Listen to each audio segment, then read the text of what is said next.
오늘 주일은 민족적으로는 광복 76주년을 맞이하는 광복절이죠. 일제강점기로부터 다시 자유를 얻은 해방의 날입니다. 우리가 잘 아는 것처럼 하나님께서는 제국의 오만함 그리고 횡포 그리고 그 강포함을 미워하시기에 고통당하는 자들의 신음을 가벼이 여기지 않고 옛적 이집트 제국에서 신음하던 히브리 민족을 구원하셨습니다. 마찬가지로 우리가 일제 치하 속에서 깊은 한숨으로 살아갈 때에 하나님은 우리의 도움이 되어 주셨고 비상한 개입으로 우리에게 자유와 광복과 해방을 주셨습니다. 광복 이후에도 6.25라고 하는 비극을 경험했지만 또한 하나님의 은혜로 공산주의로부터 벗어나게 하심도 하나님의 말로 다함 없는 갚을 길 없는 은혜인 줄로 믿습니다. 오늘 시편 1절에 내가 산을 향하여 눈을 들리라 나의 도움이 어디서 올까? 마치 이 목소리가 옛적 우리 선진들의 목소리가 아닌가? 그리고 하나님께서는 누가 과연 우리를 도울까? 과연 누가 우리 민족을 도울 수 있을까? 그 질문에 지켜주심으로 답이 되어 주셨습니다. 우리가 이 사실을 알진대 우리의 삶에서도 주님 누가 나를 돕습니까? 누가 나의 도움이 됩니까? 라고 우리도 고백하며 삶을 살아가죠. 지난 한 주를 돌아보건대 어떻습니까? 삶의 여정 속에 누가 나의 도움 됩니까? 누가 나를 도와줄까? 누가 나 좀 도와줬으면 참 좋겠다 이 생각하며 지내오지는 않으셨습니까? 바로 그 순간에 누가 나를 도와주었습니까? 누군가 내게 도움의 손길을 내밀어 주었습니까? 마침 하나님께서 보내신 사자처럼 천사처럼 나를 도와주는 이가 있었습니까? 아니면 누군가의 도움이 필요할 때 아무도 도와주지 않아 막막함과 외로움을 느꼈습니까? 혹은 누군가에게 작은 도움의 손길로 살아가 그에게 기쁨이 되었습니까? 인생이라고 하는 것은 도움을 받는 것이죠. 그리고 인생이라고 하는 것은 또한 누군가를 돕는 일입니다. 삶은 혼자 살아가지 않고 도움을 받고 도와주며 살아가는 것, 그것이 삶인 것을 우리는 잘 알고 있습니다. 오늘 시편 121편은 하나님 앞에 간절한 도움을 요청하고 있습니다. 그리고 하나님께서는 그를 지켜주시겠다고 약속해 주십니다. 지켜주신다라고 하는 것, 오늘 본문의 핵심적인 구절입니다. 그래서 오늘 말씀의 제목도 정말 하나님은 우리를 지켜주실까? 이 제목으로 함께 은혜를 나누고자 합니다. 지켜주신다라고 하는 이 말이요, 이 8구절의 짧은 시편 안에 무려 6번이나 등장하고 있습니다. 오늘 말씀 3절에 보니까 실족하지 않게 지켜주시겠다. 순례 또 삶의 여정길에 발목과 발이 어그러지지 않고 꺾이지 않고 온전한 걸음으로 걸어갈 수 있다는 것은 큰 행복이 아니겠습니까? 그런 기억들 있지 않습니까? 모처럼 산행을 하는데 동료 중에 한 분이 시작 전부터 갑자기 발목을 삐끗거린다거나 아니면 등산의 중간 정도에 머물 때에 누군가 발목이 겹질러서 일행들이 올라가지도 못하고 내려가지도 못하는 그러한 때가 있지는 않습니까? 생각해 보건대 신앙의 여정길에서도 우리가 발목과 걸음걸음이 어그러지지 않고 실족하지 않고 걸어갈 수만 있다면 이것은 얼마나 큰 행복이겠습니까? 오늘 하나님께서 우리의 인생 여정길 실족하지 않도록 도와주시겠다고 지켜주시겠다고 약속해 주시니 위로가 됩니다. 4절입니다. 이스라엘을 지키시는 이는 졸지도 않고 주무시지도 아니하시더라. 제 눈과 눈 사이 이마에는 작은 흉터가 있습니다. 첫째가 아기였을 때에 몸에 열이 나서 아내와 교대로 아기를 안으면서 이렇게 밤 시간을 보냈었습니다. 그런데 제가 그만 아기를 안은 채로 잠이 들어서 그만 방문 모서리에 이마에 언저리를 찍고 말았습니다. 저를 나중에 보시거든 제 이마만 보지 마시고 제 말을 믿으시면 됩니다. 그때 피가 나더라고요. 그런데도 아이가 아프니까 참으면서 아이를 다시 보채주었던 기억이 있습니다. 그런데요, 제가 그 생각이 들더라고요. 아기가 이렇게 아파도 졸립구나. 참 졸려서 견디기가 어렵구나. 그래서 제 아내와 교대했던 생각이 납니다. 그게 사람의 한계가 아닌가 싶습니다. 아무리 누가 아파도 우리는 그 아픔을 대신할 수는 없습니다. 누가 참 힘겨워도 조금 도와줄 수는 있지만 그 사람과 오래 머문다는 것 쉬운 일 아니죠. 그런데 오늘 하나님께서는 졸지 않고 주무시지 않으신다고 말씀하십니다. 이것은 하나님께서 우리를 지켜주시고 돌보시는데 일체의 어려움이나 일체의 한계가 없다는 말씀입니다. 5절과 6절에 보니까 하나님께서는 낮의 해와 밤의 달로부터 지켜주시겠다고 약속해 주십니다. 여행을 해보시면 여러 가지 어려움들이 있죠. 특별히 한낮의 뜨거운 해. 지금 무더운 여름철 한낮의 뜨거운 해는 얼마나 우리를 탈진시킵니까? 차가운 밤의 달도 때로는 우리에게 적막함을 주고요. 우리에게 스산함을 줍니다. 그리고 우리에게 절망과 그리고 외로움을 안겨줍니다. 여행길에는 실족할 수 있는 위험이 있습니다. 그리고 육체적으로 탈진할 수 있고요. 뿐만 아니라 우리의 감정도 소진되어지고 감정도 약해지는 경우가 얼마나 많습니까? 그러니 여행을 할 때 그리고 인생이라고 하는 여정을 걸어갈 때 어떻게 하면 좋을까요? 당시 사람들은 쉽게 설명하자면 용한 점집을 찾아가서 하루의 운세가 어떤지, 1년의 운세가 어떤지 물어보고 도움을 얻는 것이죠. 저도 제가 그 안에 좀 막막함이 있었던 것 같아요. 네, 아버님을 어린 시절에 잃고 새로운 곳에 이사 가서 방학을 이렇게 보내면 누나와 함께 조금 외로운 시간들이 있었습니다. 외숙모들한테 배운 이제 화투장을 누나랑 함께 꺼냅니다. 그리고서는 1년 시작할 때 신정에 이렇게 1년 운세를 띄고는 했습니다. 방학 때도요, 아침에 일어나서 누나랑 함께 하루치 운세도 띄었죠. 그래서 비가 4패가 모이면 누나 오늘 손님이 오나 보다. 또 초단이 이렇게 또 모아지면 누나 오늘 국수를 먹나 봐. 이렇게 무언가를 하루하루를 기대했던 기억이 저에게 남겨져 있습니다. 특별히 여행길을 가는 사람들, 태양 신을 모시는 용암 점집에 가서 묻는 것이죠. 태양이 나를 내리쬐고 괴롭힐 것 같은데 태양 신에게 환심을 살 수 있는 방법은 무엇입니까? 또 내 인생의 어두운 여정길, 달빛이 나를 때로는 두렵게 할 것 같은데 달신을 모시는 이유, 내가 달신으로부터 환심을 얻으려면 어떻게 해야 합니까? 일종의 주술가, 일종의 용한 사람들이 그들에게 거짓된 안전망을 심어주고는 했던 것입니다. 어떤 노부부가 살았습니다. 한밤중입니다. 할아버지가 허리에 통증이 심하여 일어나 아내에게 물어봅니다. 말하면 요청을 하죠. 여보, 내 허리가 너무 아프니까 파스라도 좀 붙여주게. 할머니가 비몽사몽 일어나서 할아버지의 윗도리를 들추고 허리짝에다가 파스를 턱하니 붙여줍니다. 할아버지가 고맙고 그리고 할아버지는 조금 더 편안한 마음으로 잠자리에 듭니다. 아침에 일어나가는 할아버지 허리춤을 자세히 보니까 거기에는 이것이 붙여져 있습니다. 총알배송, 짜장면, 칠성각. 할머니가 붙여준 것은 파스가 아니라 그저 주문배달 스티커였습니다. 헛된 우상과 주술들의 약속이라고 하는 것이 그러한 스티커가 아니겠습니까? 다 의미 없는 부적인 것이죠. 그러기에 오늘 시편 저자는 인생의 여정길, 신앙의 여정길을 걸어가면서도 나는 그런 것에 도움 있지 않고 오직 하나님께 있으며 그래 하나님께서 나를 지켜주신다고 고백하고 있습니다.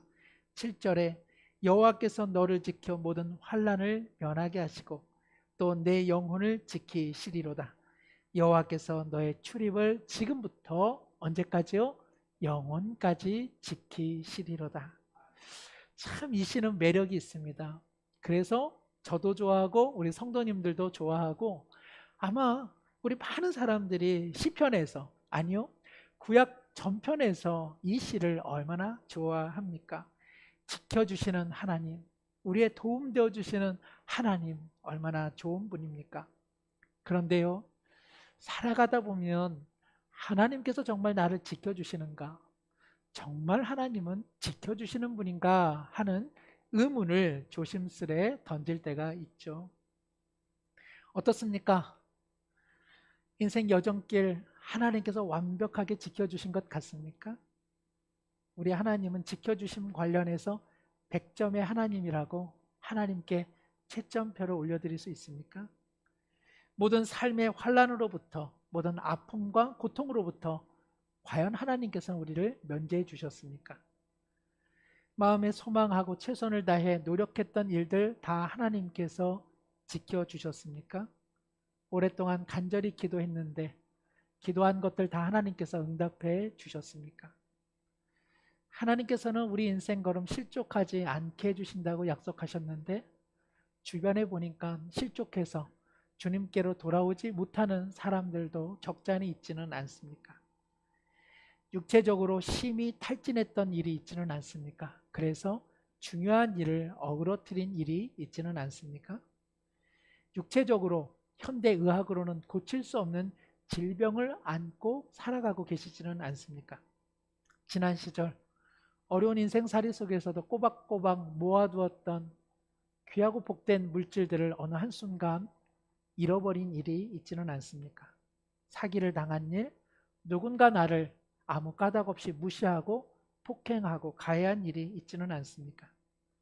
하나님께 우리는 감사하고 하나님 나를 지켜주셔서 감사합니다 고백하지만 인생 과거길을 돌아보니 어느 한 지점에서 하나님은 무심한 분으로 여겨지지는 않습니까? 오래전에 기독신문이라고 하는 교단 신문을 통해 작은 토막 기사를 우연히 보게 됐는데 참 저에게 여러 생각을 주었습니다. 본명은 유경식, 유바울이라고 하는 선교사님의 이야기였습니다. 유 선교사님은 55세의 나이로 늦깎이 신학생이었습니다. 2007년 7월 봉사활동차 아프간으로 일행과 함께 봉사 여행을 떠나게 되죠. 안타깝게도 그 일행 가운데에 배형규 목사님과 그리고 다른 형제가 탈레반에 의해 처형당했습니다. 가장 나이가 많았던 그는 만약 탈레반이 우리를 죽이려 한다면 내가 제일 나이가 많으니 나를 먼저 참수하라고 이야기했었습니다.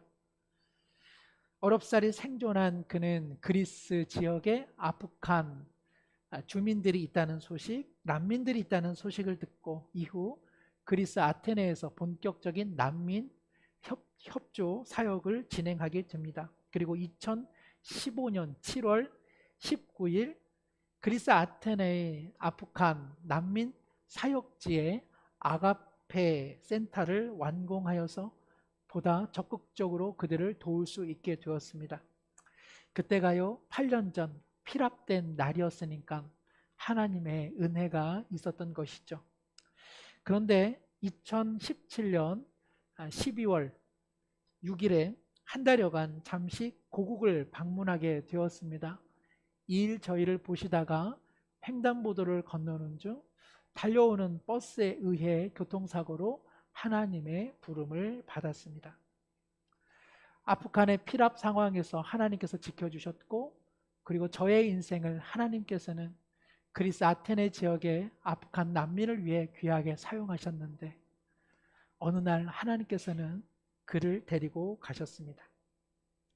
우리는 우리의 작은 삶에서 한 분이시면서도 어쩐지 두 분인 것 같은 하나님을 종종 만나게 되죠. 지켜주시는 하나님이신데 지켜주시는 하나님과 지켜주지 않으시는 하나님을 만나게 되는 것이죠. 사실 목회자들은 이런 경우를 자주 성도들로부터 듣게 됩니다. 목사님, 그간 너무 힘든 일이 많았었는데 이번에 하나님께서 지켜주셨습니다. 일이 너무 잘 됐습니다. 그리고 또 다른 분의 연락을 받는 것이죠. 목사님, 이번 일 마음 써주셨는데 잘 안 됐습니다. 잘 될 줄 알았는데 잘 안 됐으니까 어떻게 하면 좋을지 좀 더 생각해 봐야 될 것 같습니다. 힘드네요. 우리 한 10여 명의 이제 우리 입시 준비생들이 있습니다. 이제 100일여도 좀 안 남았다고 하더라고요. 수능일이. 이제 입시 결과가 나오는 겨울에도요. 우리는 한 분이면서도 두 분 같은 하나님을 만나게 되는 것이죠.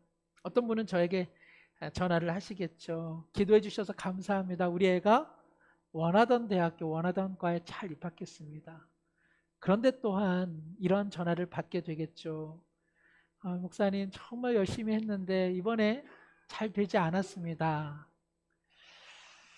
예전에요, 저희 조카 돌 예배가 있었는데 제가 부득이한 이유로 참석하지 못했습니다. 저희 어머니가 저녁에 전화를 하셨습니다. 야, 돌 예배 때 교회에서 오신 목사님께서 무슨 찬송을 했는지 아냐?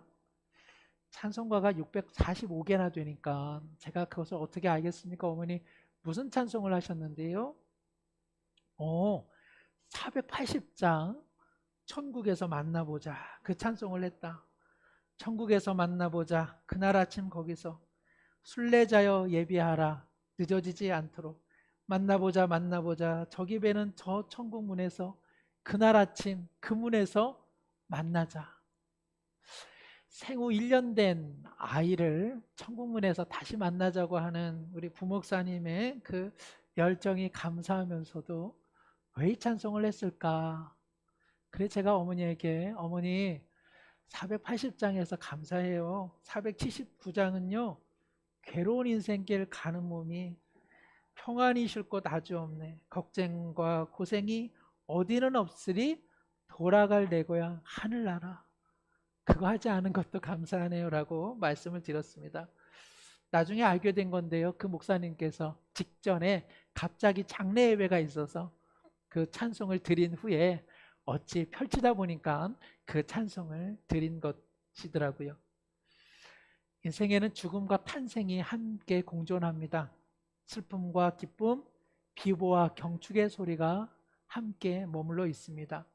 아쉬움과 안타까움이 있는가 하면 말할 수 없는 기쁨과 환희가 우리의 삶 가운데 좌우 양편에 놓여져 있습니다. 그러니까는요, 산다는 게 꽤 혼란스러운 일이죠. 자, 그럴 때 하나님께서 우리를 지켜주신다고 하는 것은 어떠한 의미를 갖는 것일까요? 혼란스럽기 때문에 우리가 반드시 알 필요가 있습니다. 왜냐하면 하나님은 한 분이시지 두 분이 아니시기 때문에 그러합니다. 이제 중요한 것은 하나님께서 지켜주신다라고 할 때 그 의미를 바로 성경의 맥락에서 반드시 알고 이해해야 한다는 것이죠. 성경의 맥락에서 하나님께서 우리를 지켜주신다라고 할 때 그것은 내가 바라는 대로, 내가 원하는 대로, 내 원하는 방식대로, 내 원하는 때에 다 지켜주신다, 그런 뜻을 갖고 있지 않습니다. 이것을 우리가 분명히 기억해야만 합니다.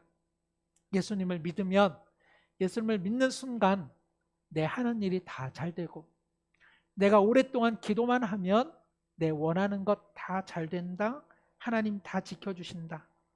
내 인생, 우리 배우자, 가족, 부모님, 자녀 인생 다 지켜주신다. 내가 원하는 대로. 이런 식의 하나님의 지켜주심은 어디에도 약속이 없다는 것을 분명히 기억하셔야 합니다. 물론 하나님께서 들어주시죠. 우리가 구하는 것보다 더 넘치는 사랑과 은혜로 지켜주시고 보호해 주십니다. 그러나 중요한 것은 언제나 내가 원하는 때, 내가 원하는 방식으로 지켜주지는 않으신다는 사실을 꼭 기억해야 합니다.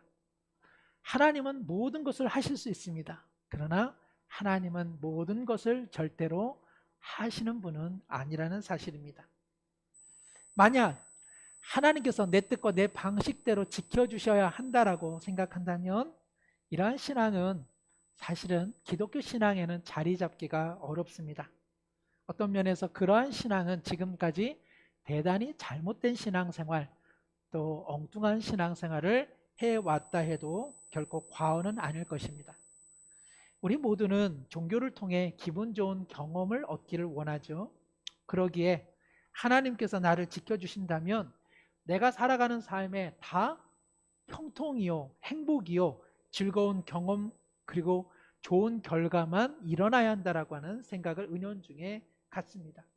어찌 보면 우리가 하나님께서 지켜주심을 고백하는 이 시편 121편을 그렇게 좋아하는 까닭도 여기에 있는지 모릅니다. 그러나 인생을 뒤돌아보십시오. 과거에 즐거웠던 일들, 즐거웠던 결과가 과연 내 삶에 영적으로 유익한 시간이었습니까? 역으로 과거의 고통이 지금 생각해 보니 그다지 나쁜 것만은 아니었죠. 그것이 축복이었고 그것이 하나님의 지켜주심의 또 다른 은혜였음을 고백하고 있지는 않습니까? 사랑하는 성도 여러분, 우리가 그리스도를 믿는 신앙생활하는 까닭은 무엇입니까? 십자가에 달리신 그리스도를 잘 믿어 나만은 십자가를 피하고 나만은 이 세상에서 모든 순간, 모든 때 즐거움과 안전을 보장받으려고 기독교 신앙을 믿고 있습니까? 자기 아들을 십자가에 내어주신 하나님을 믿는 까닭은 무엇입니까? 나만은 희생하지 않고 나만은 고통당하지 않고 우리 가족만은 인생의 엄연한 환난과 그리고 고통으로부터 면제를 받고자 신앙생활을 하고 있습니까? 그렇다면 그런 신앙생활은 오히려 반드시 실패하고 말게 될 것입니다. 성경에서 그리고 현실에서 올바른 신앙생활을 하는 그 누구도 고통과 고난과 실패와 질병에서 면제받으면서 희희낙낙하며 신앙생활을 하는 사람 아무도 없기 때문에 그러합니다. 물론 허황된 종교는 언제나 그러한 자극을 통해 우리를 유혹하고 있습니다. 사실 시인이 최초 바라보았던 1절의 산이라고 하는 것이 그 의미를 내포합니다. 이 산이라고 하는 것은 시편 121편의 해석상에 큰 어려움을 주는 어구 중에 하나입니다. 왜냐하면 산이라고 하는 것이 구약 성경에서는 두 가지를 의미하기 때문입니다. 하나는 예루살렘 성전이 있는 시온산, 즉 신앙을 의미하는 산일 수도 있습니다. 그러나 경우에 따라서는 이스라엘 산지에 가득했던 바로 산당과 우상의 제단을 바로 이 산이 의미하기도 합니다. 우리가 이 시편 121편을 가지고 드리는 많은 찬양곡과 찬송에서는 이 산을 보다 긍정적 의미, 즉 하나님의 임재가 풍성한 예루살렘 도성, 하나님 나라로서의 산을 의미하여 부르게 됩니다. 우리 성도님들께서 그 찬송과 찬양을 부를 때 그런 의미로 들으시면 좋겠습니다. 그러나 본문의 정황과 흐름상으로 보면 이 산이라고 하는 것은 보다 부정적 뜻을 갖고 있습니다. 즉 바알을 섬기고 아세라를 섬기고 헛된 풍요와 그리고 번영을 약속하는 헛된 제단이 있는 곳, 바로 그 산입니다. 오늘 그 산을 향해 오늘 시편 저자는 거절하고 있는 것이죠. 왜 그렇습니까? 이 시편의 저자는 그들이 준비하고 있는 지켜줌, 만족, 즐거움, 안정이라고 하는 것이 다 헛된 약속인 것을 잘 알고 있는 것이죠. 마치 할아버지의 허리춤에 일시 잠깐 만족을 주었던 짜장면집의 칠성가게 스티커와 같다는 것을 알았기 때문에 그러합니다. 신앙생활 한다는 것은 고통을 면제받는 하나님 찬스를 사용하는 것이 아닙니다. 기독교 신앙생활이란 삶에 있는 엄연한 고통의 길 가운데 그 고통을 해석해내는 능력을 갖는 것이 바로 기독교 신앙이라 할 수 있습니다. 예전에 목회자 교육이 있어서 평택에 있는 한 교회를 며칠 방문한 적이 있습니다. 함께 전도 사역을 나갔는데요. 이 여집사님께서 이제 신앙생활을 가질까 말까 주춤거리는 분에게 이렇게 복음을 전했습니다. 자매님, 예수님을 지금 믿는다 하여 인생의 고통과 고난이 사라지는 것은 아닙니다. 그런데요, 예수님을 믿고 나니까 인생의 고통과 어려움을 새롭게 볼 수 있는 눈이 열려지더라고요. 예전 같으면 고난과 고통 때문에 저도 좌절했을 텐데 그 어려움 속에서도 이길 수 있는 힘 그리고 새로운 행복에 눈이 띄어지게 됐어요. 저도 지금 참 어려움이 많아요. 그런데 예수님 믿으니까 그 어려움이 달리 보여요. 자매님도 예수님 믿으면 지금의 그 고난이 다르게 보일 거예요. 제 앞에서 이런 설교를 하니까 제가 낯이 뜨거워졌습니다. 그리고 한편엔 참 귀한 분이시다. 참 좋은 신앙인이다. 그 생각을 여태까지도 갖고 있습니다. 인생의 걸음, 때로는 실족할 일도 있겠죠. 그리고 예기치 않은 여름의 한낮과 같은 뜨거운 열기가 우리의 삶을 탈진케 하는 일도 왜 있지 않겠습니까? 어느 어두운 날 불쑥 찾아와 우리의 삶의 모든 것이 끝났다라고 절망이라고 말하는 달의 음습한 목소리도 우리 가운데 놓여 있지 않겠습니까? 바로 그때 신앙은 발휘되는 것입니다. 하나님이 지금 나를 지켜주고 계셔. 지금 이곳에 이 실족과 이 탈진과 이 어두운 그늘 가운데서도 나는 하나님이 나를 지켜주시고 하나님의 뜻과 하나님의 계획은 성취되고 있어라고 고백하는 것, 그것이야말로 신앙이요, 그것이야말로 믿음이요, 그것이야말로 진실이 하나님의 지켜주심을 믿는 것입니다. 하나님께서 지켜주신다라고 하는 것은 모든 삶의 어떠한 지경 속에서도 주님의 뜻은 이루어지며 내 삶을 주관하는 것은 세상이 아니라 하나님이심을 고백하는 믿음, 그리고 그것을 알아채는 해석의 능력이라고 말씀드릴 수 있습니다. 오늘 이 시는 바벨론 포로 시대 혹은 바벨론 포로에서 벗어난 직후에 쓰여진 시로 알려져 있습니다. 바벨론 치하의 그 삶이란 얼마나 고통스러운 삶이었겠습니까? 바벨론 치하에서 벗어났던들 그 삶 또한 비참한 삶인 것은 마찬가지였을 것입니다. 우리나라의 해방 전국 이후를 생각해 보십시오. 해방 이후에 우리의 시대는 얼마나 큰 내홍을 겪었습니까? 그러니 시편 저자가 이 시를 쓰고 있는 바벨론 치하 혹은 바벨론에서 벗어난 직후라 할지라도 모두가 쓰라리고 거친 시간들을 보내고 있는 것이죠. 그런데 놀랍게도 이 시편 저자는 하나님께서 이스라엘을 지켜주심을 그는 힘껏 노래하고 있습니다. 그는 이 짧은 8구절 속에 무려 6번이나 하나님의 지켜주심에 감사하고 그 지켜주심을 확신하고 있는 것입니다. 그는 노래합니다. 여호와께서 너를 지켜 모든 환난을 면케하시며 또 내 영혼을 지키시리로다.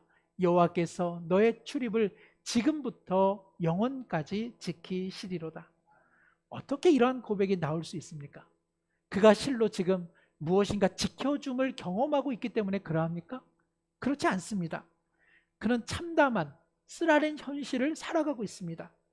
그런데도 그는 하나님께서 지켜주신다고 고백하고 있습니다. 그것은 쓰라린 현실을 하나님의 뜻으로 해석해내는 믿음의 능력이 그 마음 가운데 있었기 때문에 그러합니다. 믿는다는 것은 이 해석의 능력을 갖추는 것입니다. 즐겁고 좋은 경험을 추구하는 것이 신앙의 요체가 아니라 믿음의 눈으로 쓰라린 삶을 해석해내는 능력이 바로 신실한 믿음의 사람이라 말씀드릴 수 있습니다. 신앙이란 즐거운 경험을 추구하는 것 혹은 모든 악과 그리고 모든 고통으로부터 면제받는 것, 삶의 안전보장을 이루는 것이 아니라 한치 앞을 모르는 인생 속에서도 하나님께서 하나님의 뜻이 반드시 이루어진다는 믿음을 갖고 사는 것, 그것이야말로 하나님의 지켜주심을 믿는 믿음이라고 할 수 있습니다. 한 가지 이야기로 말씀을 맺습니다. 주후 627년 어느 한 수도승이 북잉글랜드의 한 왕을 찾아갑니다. 그리고 그는 기독교 신앙을 설명하고 기독교 신앙으로 귀의하도록 설득하게 되죠. 왕은 망설이다가 원로 대신들을 소집합니다. 어떻게 하면 좋을까?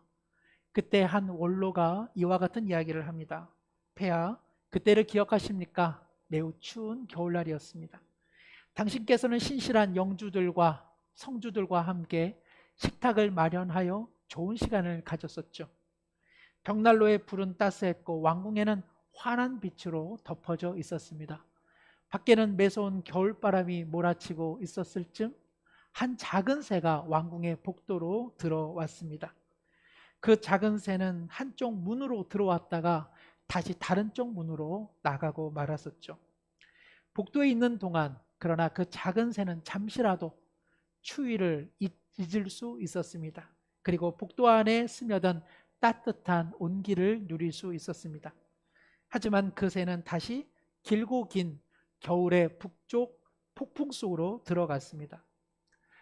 왕이시여, 제가 볼 때 인생이란 그런 것 같습니다. 우리는 이전에 무엇을 지나갔는지 알지 못합니다. 우리는 앞으로도 우리 앞에 무엇이 있을지 전혀 모릅니다. 만일 오늘 우리 가운데 찾아온 수도승이 말하는 신앙이라고 하는 것이 우리의 이러한 삶에 대해 무언가 말해줄 수만 있다면 왕이시여, 그리로 따라가는 것이 우리 모두에게 좋은 것이 아니겠습니까? 이 신하의 말은 참으로 예리하지 않습니까? 인간의 삶이란 마치 어느 한 폭풍 속에서 날아와 다시 다른 폭풍 속으로 들어가는 작은 새와 같은 운명이 아닙니까? 산다는 것은 어둠 속에 나와 잠시 빛에 머물다가 끝내는 다시 하염없는 어둠 속으로 들어가는 것, 그것이 우리의 삶이 아닙니까? 그러나 아주 잠시이지만 이 새는 잠시라도 따뜻한 온기와 빛을 누렸습니다. 바로 그것입니다. 이전의 폭풍으로부터 잠시 잠깐이지만 안식을 누렸고 이로 인해 이 새는 다시 폭풍으로 들어갈 수 있는 힘을 얻었던 것입니다.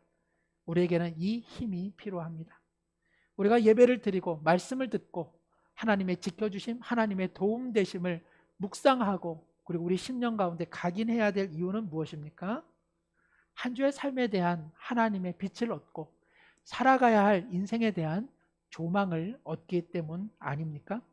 하나님께서 지켜주셨고 앞으로도 지켜주시는 하나님의 방식을 우리가 배워야 하기에 우리는 예배의 자리에 나와 있는 것 아닙니까? 지켜주기도 하시고 지켜주시지 않는 것 같은 두 분의 하나님이 아니라 바로 성경에서 말하는 한 분 하나님을 만나고 지켜주시는 그 하나님을 삶 가운데 해석해내기 위해 우리는 예배의 자리에 있는 것이 아닙니까? 예배를 드린다고 하는 것은 예배를 해치우는 것이 아니라 진정 하나님과 만나는 만남이 있어야만 예배를 드린 것 아니겠습니까? 우리 모두는 한 주를 만납니다. 한 주를 맞이합니다. 비록 알 수 없는 삶의 길을 우리 모두 저마다 걸어가겠지만 하나님께서는 그 모든 삶의 여정 가운데 지켜주시는 분으로 반드시 임재해 주실 것입니다. 하나님께서는 우리 삶의 모든 시작과 마침 동행해 주실 것입니다. 지금부터 영원까지 살아가는 우리 성도님들과 주의 공동체를 반드시 지켜주실 것입니다. 기도하겠습니다. 하나님 아버지, 지난 한 주도 고단한 시간들을 보내왔습니다. 그리고 맞이하는 한 주도 알 수 없는 삶의 여정입니다. 그러나 예배를 통해 하나님 아버지 품에 머물러 지난 한 주 그 무수한 시간 속에서도 지켜주심에 감사하며 다가오는 한 주도 주님 은총 가운데 지켜주심을 바라고 믿게 하여 주시옵소서. 외적인 삶의 결과물로 하나님의 지켜주심을 경험하려 하는 세상적 종교심을 거두어 주옵시고 삶의 모든 순간이 하나님의 지켜주심이요 뜻을 이루어 가시고 계심을 믿음으로 고백하며 매 삶을 은총으로 해석해 나가게 하여 주시옵소서. 세상의 고난과 죄악이 우리를 주장하지 못하도록 지켜주시며 주여 영원부터 지금까지 그리고 지금부터 영원까지 홀로 지켜주시옵소서. 예수님의 이름으로 기도드리옵나이다. 아멘.